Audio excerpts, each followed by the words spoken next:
The book of Obadiah is the shortest book in the Old Testament, with just one chapter. It focuses on a prophecy against Edom, a nation descended from Esau, the brother of Jacob. Here's a chapter-wise retelling of Obadiah from the King James Version Bible in a style that's easy to understand. Obadiah, a prophecy against Edom. Verse 1-4. The vision of Obadiah. The Lord God speaks to Obadiah with a message for Edom. He says that a report has gone out among the nations, calling them to rise up against Edom for war. The Lord says he will make Edom small and despised among the nations. The pride of Edom's heart has deceived them. They live in high rocky places and think they are safe, like eagles nesting in the stars. But God says, even if you soar as high as an eagle or make your nest among the stars, I will bring you down. Verse 5-9, the coming destruction. God continues, saying that Edom will be thoroughly plundered. He compares their destruction to thieves who come at night. Even a thief would only take what they needed, and grape pickers would leave a few grapes behind. But Edom will be completely destroyed. All their hidden treasures will be searched out. God warns that even the allies of Edom will turn against them, deceiving and overpowering them. The wise men of Edom will be confused, and the mighty warriors will be dismayed. Verse 10-14. The reason for Edom's punishment. God explains why Edom will face such a severe judgment. They stood by when their brother Jacob, Israel, was attacked, doing nothing to help.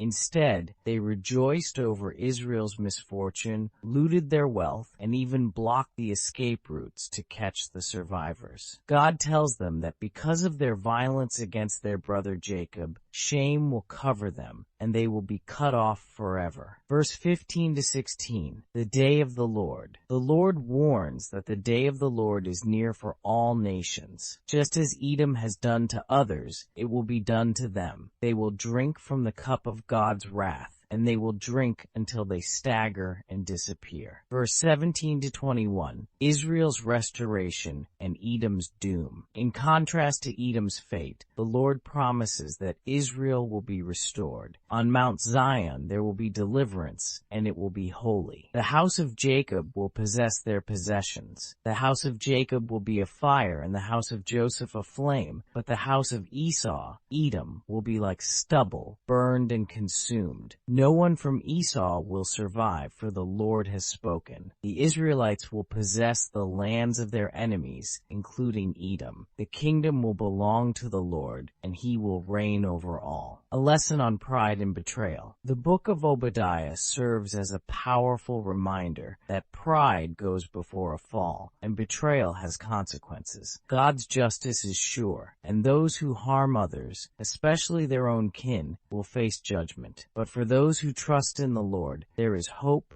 deliverance, and restoration.